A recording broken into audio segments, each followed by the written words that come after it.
যাই হোক, আমি ভিডিও করতে লাগি আর ম্যাডামে ফোন দেয়, ওর মেয়েগুলোর লাগে কথা বললো যে কালকে এখানে বরফ পড়বে, বৃষ্টি হবে, সেই অবস্থা। এই জর্দানে প্রচুর বৃষ্টি হবে, 3 দিন ঝড় হবে। তার আগে 1 সপ্তাহ আগে ঝড় তুফান হয়ে গেছে। ওই যে বাইরে শো গাছগুলো না, জানালার মধ্যে দেখা যাচ্ছে, ওই গাছগুলো কিন্তু অনেক বড় বড় গাছগুলো, মোটা, এই হাতের 2 মুঠোর মধ্যে আঠে না। এই গাছগুলো ভেঙে পড়ছিল দুটো রাস্তার ওই সাইড দিয়ে, শো গাছগুলো।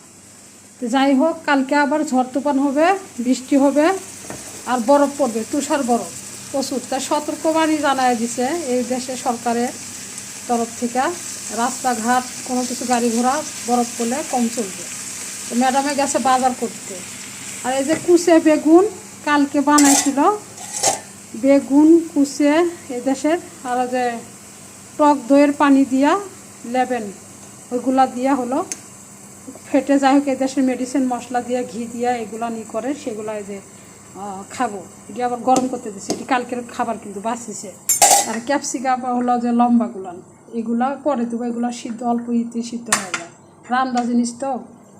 যাই হোক, ম্যাডামে ফোন দিয়ে বাজার সাত করতে গেছে যে কী কী লাগবো বল, কী কী শর্ট আছে। আমি আবার ফ্রিজ দেখে বললাম, আর মেয়েরা বেন কী নিব, ছোটো ছোটো দুটো বাচ্চা, ছোটো না 10-12 বছর হচ্ছে, তাদের কাছে আবার ফোন দিচ্ছে যে শুনতে ওরা কী নিবে।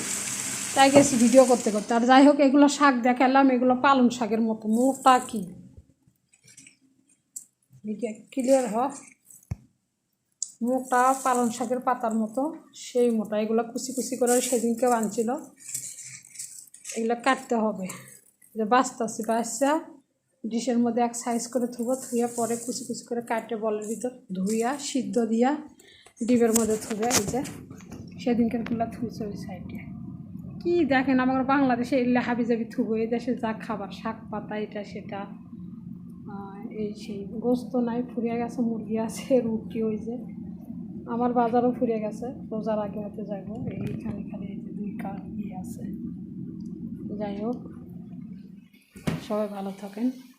বৃষ্টি আজকে ম্যাঘ, আকাশটা ভালো না, আজকে আকাশটাই খারাপ। আজ থেকেই নমুনা শুরু, আজ থেকে শুরু। ওইদিকে বেটারা আঙ্গুরের গাছ ওগুলো ছাটে দিতেছে, মরে গেছে, আবার নতুন করে পাতা গজবে শীত শেষে। যাই হোক, বেটারা কাজ করতেছে, আরবি বেটারা। সবাই ভালো থাকেন। আজকের দিন আমার মরিচের গাছ দুটো মরে গেছে, বাংলাদেশি মরিচ।